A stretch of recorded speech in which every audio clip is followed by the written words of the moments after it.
안녕하세요. OMF에서 동원사역을 하는 손창남입니다. 계속해서 여러분에게 그 프로젝트 티모티의 내용을 함께 이야기하고 있는데요. 이제 오늘부터는 2부로 들어갑니다. 2부는 리더와 과업에 가는 것입니다. 리더가 왜 필요하냐면 뭔가를 수행하기 위해서 필요한 거죠. 만약에 리더가 아무 일도 하지 않는다고 그런다면 그것은 뭐 리더가 필요 없는 그런 팀이나 조직이 되겠죠. 그래서 리더에게 과업은 아주 중요합니다.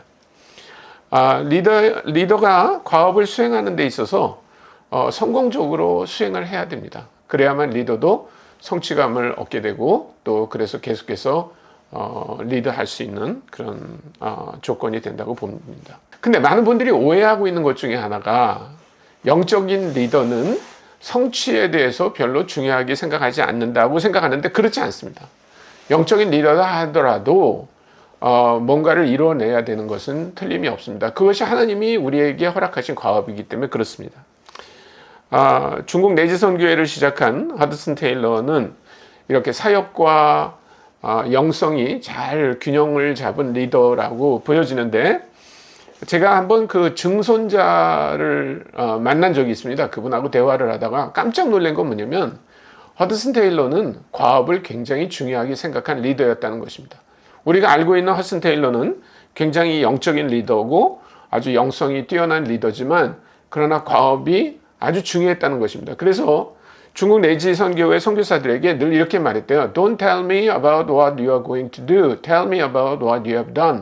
무슨 말인가 하면 여러분들이 앞으로 무슨 일을 할 건가 그 얘기만 하지 말고 어떤 일을 했다 이 얘기를 좀 들려주세요 라고 얘기했다는 것입니다. 그것은 그만큼 뭔가를 하는 것이 리더에게 아주 중요하다는 것입니다. 그렇다고 해서 우리가 성공한 리더만 다 찬양하는 것은 아닙니다. 성공한 리더의 위험성도 있습니다. 잘못하면 성공 신드롬이라고 해서 자기가 성공했기 때문에 자만심이 생기고 그렇기 때문에 자기가 하는 일만 잘하는 것이다. 혹은 자기가 하는 방법만이 잘하는 방법이라고 고집할 수 있다는 것입니다. 모든 리더가 실패할 수 있습니다. 실패는 부끄러운 것이 아닙니다. 우리말에도 병가지 상사라는 말이 있는데 장수가 전쟁을 하다 보면 반드시 질 때가 있습니다. 지지 않은 장수는 없습니다. 이 세상에. 그러나 중요한 것은 뭐냐면 훌륭한 리더는 그런 실패로부터 배울 수 있다는 것입니다. 리더가 할 수 있는 과업을 사명, 비전, 가치, 전략 이 네 가지로 나눠서 우리가 명확하게 하는 게 아주 중요합니다. 우리가 이렇게 하는 이유가 있습니다. 그것은 크리스천 리더들이 하는 일이 훨씬 더 일반 리더들보다도 난이도가 높은 그런 과업들이기 때문에 그렇습니다. 왜 크리스천 리더들이 어려운가 하면 변하지 않는 진리를 변하는 세상에서 다뤄야 되기 때문에 그렇습니다. 또 한 가지는 비전을 실제화해서 그것을 팔로워들에게 공유해야 되기 때문에 그렇습니다. 예를 들면 비즈니스 하는 것은 혼자 할 수 있습니다. 그러나 하나님께서 우리에게 맡겨주신 과업은 혼자 할 수 없습니다. 그리고 하나님의 목적을 구현해야 되기 때문에 실제로 쉽지 않습니다. 그러나 이런 것들을 아까 얘기한 사명과 비전과 가치와 전략이라고 하는 것으로 잘 담아내면 팔로워들은 그것을 구체적으로 이해하고 그리고 함께 사역할 수 있게 됩니다. 예수님도 마찬가지입니다. 우리가 요한복음 9장 3절 4절을 보면 아버지께서 나에게 맡기신 일을 우리가 감당해야 될 것이다 라고 하면서 우리라고 하는 말로 표현합니다. 그것은 그 제자들을 말하는 거죠.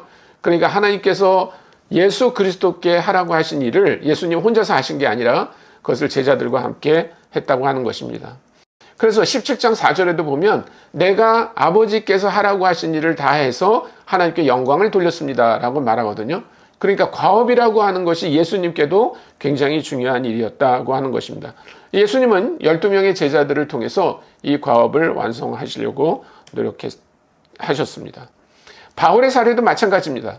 바울은 첫 번째 전도 여행을 떠나면서 어떤 것을 발견하게 되냐면 그 회당이라고 하는 곳에 유대인들만 있는 것이 아니라 소위 하나님을 경외하는 이방인들이 있다는 사실을 발견했어요. 그런데 복음을 전했을 때 유대인들보다 이 하나님을 경외하는 이방인들이 훨씬 더 복음에 반응하는 것을 봤습니다. 그래서 그의 전략은 완전히 그 뒤로 바뀝니다. 더더군다나 하나님께서 그 사도행전 16장에 보면 마게도니아의 환상을 보여주시는데, 사실 마게도니아라고 하는 지역은 바울이 전략적으로 생각했던 곳은 아닙니다. 그러나 하나님께서 그쪽으로 가게 하시고 여러 가지 어려움을 당하지만 그러나 복음의 확장을 이루어갑니다. 그런데 기본적으로 사도 바울에게 있었던 전략지는 에베소였습니다.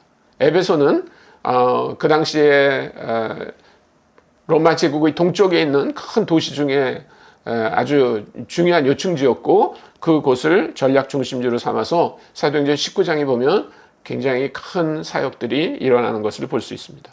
존재 이유를 아는 것은 아주 중요합니다. 리더는 아까 말한 것처럼 사명과 비전과 가치와 전략을 분명히 해야 되는데, 그 중에 대표적인 것은 바로 존재 이유를 분명히 하는 것입니다.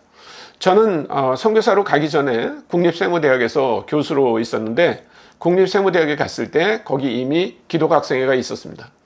그런데 기독학생회는 존재하는 이유를 잘 몰랐던 것 같아요. 그냥 캠퍼스 안에 기독학생들이 있으니까 모여서 우리가 예배를 드리자 하는 식으로 모였는데, 임원들이 되고 나면 그 다음에 새로운 임원을 뽑기만 하면 그들은 더 이상 모임에 나오지 않았습니다. 그러니까 왜 그 모임이 있어야 되는지도 몰랐어요. 어느 날 저보고 지도교수가 돼달라고 그래서 갔습니다. 지도교수는 아무것도 하는 일이 없었어요. 그냥 학생들이 모임을 하는데 앉아있고, 뭐 때때로 말씀을 전해달라고 그러면 말씀을 전하기도 했지만, 저는 점점 바빠지고 과연 제가 이런 모임에 나와야 되나 그런 생각을 했습니다. 그래서 어느 날 수양회를 하면서 제가 학생들에게 질문을 했습니다. 여러분들이 토론을 좀 해주십시오. 우리 대학에 과연 기독학생회가 있어야 되는지 한번 토론을 해보십시오. 그랬더니 열심히 토론을 하더라고요. 한 2시간 토론했고 저는 그 토론에 끼지 않았습니다. 그런데 학생들이 돌아와서 저한테 뭐라 그러냐면 있어야 됩니다. 그래서 저는 물어봤습니다. 그러면 그 다음 날은 다시 한번 토론해 주십시오. 왜 있어야 되는지를 토론해 주십시오. 그랬더니 또 한 2시간 열심히 토론했습니다. 그리고 저에게 돌아와서 여기 안 믿는 학생들이 있습니다. 그래서 우리 캠퍼스에 불신자들이 예수 믿게 하기 위해서 우리가 존재해야 되고, 그리고 우리가 예수 믿는 사람들은 제자로 훈련받아야 됩니다. 그래서 우리가 있어야 됩니다. 이렇게 말하더라고요. 만약에 여러분들이 그렇게 결론을 냈다면 여러분들은 책임을 져야 됩니다. 이제 여러분들은 모임에 계속 나와야 됩니다. 그랬더니 알겠다고 했어요. 그게 여름방학 때 있었던 일인데 2학기가 되자 모임은 확실히 변해버렸습니다. 한 10명 정도가 모이던 모임에서 15명이 되고, 이 15명이 계속 친구들을 데려오기 시작했어요. 분명히 존재의 목적에 2가지를 얘기했습니다. 불신자에게 복음을 전해야 되고 믿는 사람들을 제자 훈련해야 된다라고 하는 것 때문에 사람들은 변하기 시작했고요.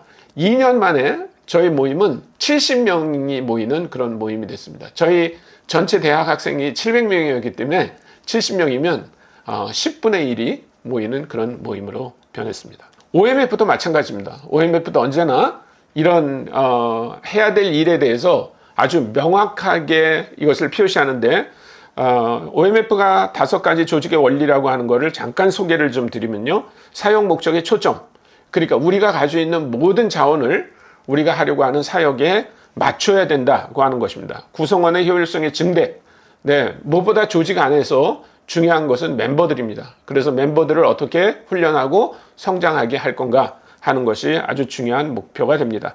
다양성 속의 통일성, 저희는 50개가 넘는 국가에서 온 선교사들이 팀을 이뤄서 사역하게 됩니다. 그렇기 때문에 그 안에 다양함이 존재하지만 그러나 또한 통합도 이루어가야 됩니다.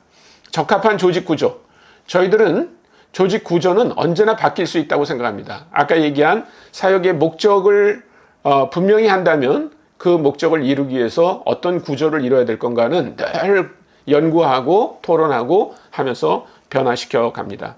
필드와 홈의 협력은 여기 보는 것처럼 이 도표는 아마 여러분들이 혹시 제 강의 중에 교회와 선교라는 강의를 보신 분은 아마 더 분명히 아시겠지만, 선교 단체는 홈 구조와 필드 구조가 있습니다. 근데 이 홈 구조와 필드 구조는 떨어져 있습니다. 홈이라고 하는 것은 선교사를 파송한 지역에 있는 나라에 존재하고 있고요. 필드는 선교사가 사역하는 지역에 있기 때문에 이들이 거리적으로 혹은 문화적으로 굉장히 다릅니다. 그러나 필드와 홈이 하나로 협력해야만 제대로 우리가 목표로 하는 것을 이뤄낼 수 있다는 말입니다. 비전과 사명과 가치와 전략은 이제 다음 시간부터 좀 더 분명히 다루도록 할 텐데, 비전과 사명은 모두 다 무엇을 이라고 하는 것에 초점을 맞추고 있습니다. 비전은 무엇을 볼 것인가 하는 거하고, 사명은 무엇을 할 것인가, 그 다음에 가치는 그럼 왜 우리는 그것을 해야 되는가, 전략은 어떻게 할 것인가, 이런 것들로 나눠져 있습니다. 이 부분은 앞으로 이어지는 시간에서 하나씩 자세히 다루도록 하겠습니다. 감사합니다.